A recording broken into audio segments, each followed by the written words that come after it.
Bang, ini masih terkait masalah kemarin sih sesungguhnya. Cuma kalau saya personal sih mau bertanya tentang contempt of court sendiri. Ini kasus apa? Di urusan kemana nih? Hotman Paris.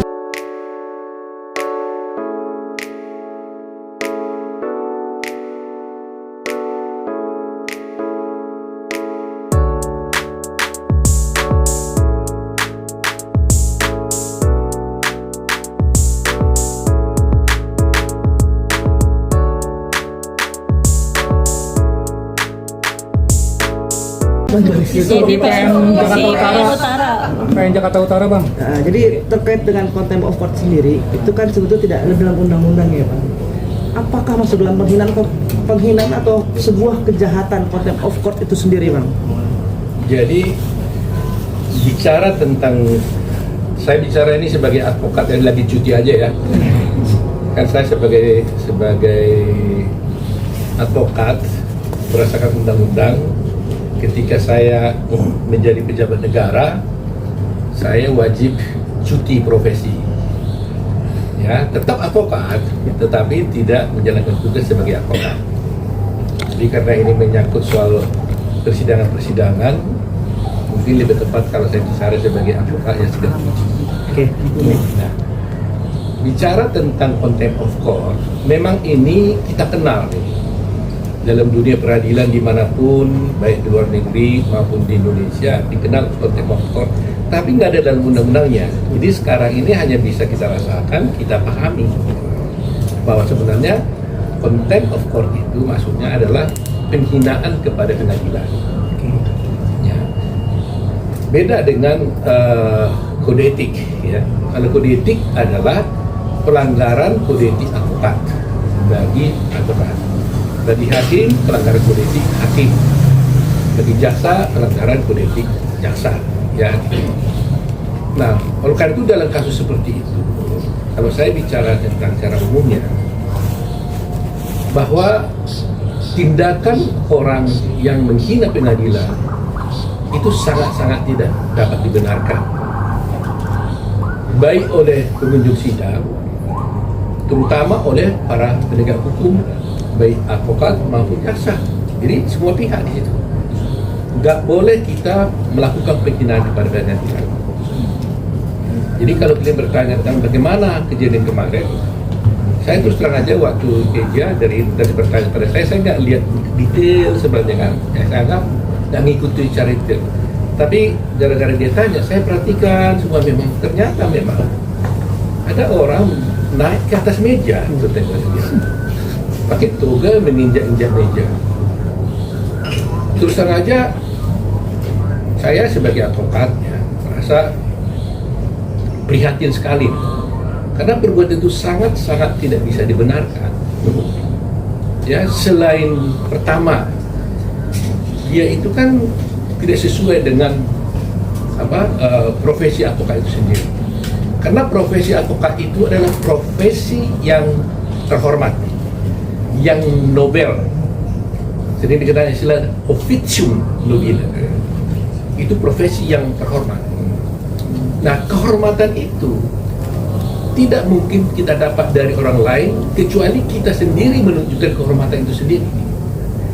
Jadi, kalau seorang advokat melakukan suatu tindakan yang tidak menghormati profesinya, maka ini betul-betul sangat merugikan profesi itu sendiri.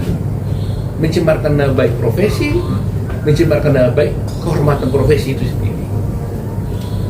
Jadi ini betul-betul tidak boleh terjadi. Nah, kedua, tindakan itu, saya lihat itu adalah merupakan satu tindakan yang merupakan penghinaan kepada pengadilan. Kalau kita tidak lagi menghormati pengadilan, pasti kita akan mengalami suatu degradasi penegakan hukum, ya kan? Nah, itu sebabnya juga seorang hakim juga kan dituntut juga untuk dia bisa memimpin persidangan itu dengan baik, ya kan? Bahkan hakim juga bisa mengeluarkan orang dari luar persidangan. Ya, ini kewibawaan seorang hakim di dalam pengadilan. Nah, jadi kalau kalian bertanya ada kejadian bahwa seperti itu di dalam ruang persidangan, dengan tegas saya menyatakan bahwa itu sangat tidak dapat dibenarkan. Sangat dibenarkan, merugikan profesi advokat, merugikan kewibawaan pengadilan, dan tentu juga merugikan para pencari keadilan. Itu yang ingin sampaikan dalam keadaan seperti itu. Pertama kali Ini ini kan anggaplah hal yang sangat memalukan, menghilangkan marwah pengadilan, profesi juga segala macam itu. Hal-hal Bukan seperti memalukan saja, merendahkan ya. merendahkan profesi advokat itu sendiri. Oke, ini kan personal yang dilakukan secara personal. Loh iya tentunya. makanya. Bukan oknum ya, untuk orang tersebut, lawyer tersebut, hal apa sih bang selain untuk dikeluarkan dari keorganisasian ya bang gitu loh. Kalau aturan umumnya dalam dunia profesi advokat dimanapun, ya kan, karena organisasi advokat itu kan dibuat berdasarkan undang-undang advokat. Oleh karena itu, seperti kita beradi umpamanya, itu ada mandat untuk membentuk dewan kehormatan. Ada juga mandat membentuk komisi pengawas. Dewan kehormatan itu bertugas mengadili atau memeriksa suatu perkara kode etik yang dilaporkan kepadanya. Jadi dia hanya bisa memeriksa apabila ada pengaduan. Komisi pengawas itu bisa bertindak apabila dia lihat ada advokat yang bertindak diduga melakukan suatu pelanggaran, dia bisa langsung memanggil orang itu. Ya kan? Baru setelah itu bisa juga akhirnya dia membawa itu kepada dewan kehormatan. Tetapi persoalan ini sekarang kan tidak hanya di dalam organisasi advokat. Ini kan di pengadilan. Jadi sebenarnya yang harus kita pertanyakan kepada pengadilan, bagaimana sikap pengadilan terhadap hal yang seperti ini. Itu yang menjadi pertanyaan kita. Nah ini mungkin terjadi akibat daripada terus terang aja soal perpecahan-perpecahan advokat ini, sehingga banyaknya advokat-advokat yang ada sekarang yang menimbulkan ketidakpastian terhadap penegakan hukum terhadap pelanggaran-pelanggaran seperti ini. Contoh, kalau dulu pertama kali berani saya dirikan, jelas itu Ketua Mahkamah Agung Pak Bagirmanan dilanjutkan oleh Pak Hari Bentupa, Ketua Mahkamah Agung kemudian itu menyatakan bahwa untuk bisa beracara di pengadilan harus memiliki kartu pengenal advokat yang dikeluarkan oleh Peradi.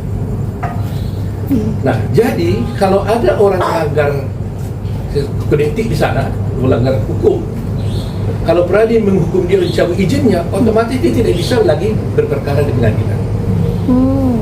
Itu, dan di mana-mana juga seperti itu, lisensinya dicabut, selesai. Sehingga kewibawaan organisasi itu terlihat, dan itu membantu proses persidangan di pengadilan. Karena dengan kewibawaan organisasi advokat, maka pengadilan pun akan menjadi terhormat karena dijaga oleh organisasi advokat yang kuat. Nah, kalau organisasinya tidak seperti sudah seperti ini, terjadi seperti ini, bagaimana? Bagaimana tindakan pengadilan? Karena kewenangan pengadilan hanyalah terbatas kepada penyumpahan advokat. Jadi umpamanya organisasi advokat mengangkat seseorang advokat, kemudian diajukan ke pengadilan untuk bersumpah di pengadilan tinggi. Karena undang-undangnya mengatakan seorang advokat sebelum menjalankan tugasnya, dia wajib bersumpah di pengadilan tinggi. Hanya satu pasal ini, campur tangan pengadilan kepada dunia advokat ini. Nah, dulu yang boleh mengajukan penyumpahan itu hanya Peradi. Nah sekarang yang boleh mengajukan penyumpahan seluruh advokat. Nah seandainya ada yang melanggar sebetulnya menghina pengadilan, oleh organisasinya itu dicabut izinnya umpamanya, kemudian orang ini pindah ke organisasi advokat yang lain, kan nggak bisa diapa-apain juga, tetap dia bisa beracara. Yang lebih parah sekarang ini ada tendensi advokat setelah diangkat oleh satu organisasi advokat, kemudian disumpah oleh pengadilan tinggi, lantas dia kan bisa beracara. Kemudian melanggar sesuatu seperti ini, melakukan penghinaan pengadilan, dia menyatakan keluar dari semua organisasi manapun dia ada. Umpamanya dia menjadi organisasi, dimaksud di organisasi X, dia bilang saya keluar dan tidak mendaftarkan dirinya sebagai advokat sebagai anggota daripada organisasi itu. Bayangin, Siapa yang mengawasi dia? Ini yang betul-betul sangat berbahaya. Jadi ada satu individu mengaku diri sebagai penegak hukum, tidak terdaftar di organisasi advokat manapun, dia bebas berkeliaran melakukan perbuatan hukum apapun. Dan kalau dia menipu kliennya, dia tidak ada satu orang pun yang bisa menindak dia. Itu mereka. Karena itu tendensinya sekarang. Dia bilang, ngapain saya daftar jadi advokat organisasi apapun? Supaya saya bebas berbuat apa saja. Nah, ini yang berbahaya. Itu legal bang sekarang bang. Kenyataannya, faktanya banyak.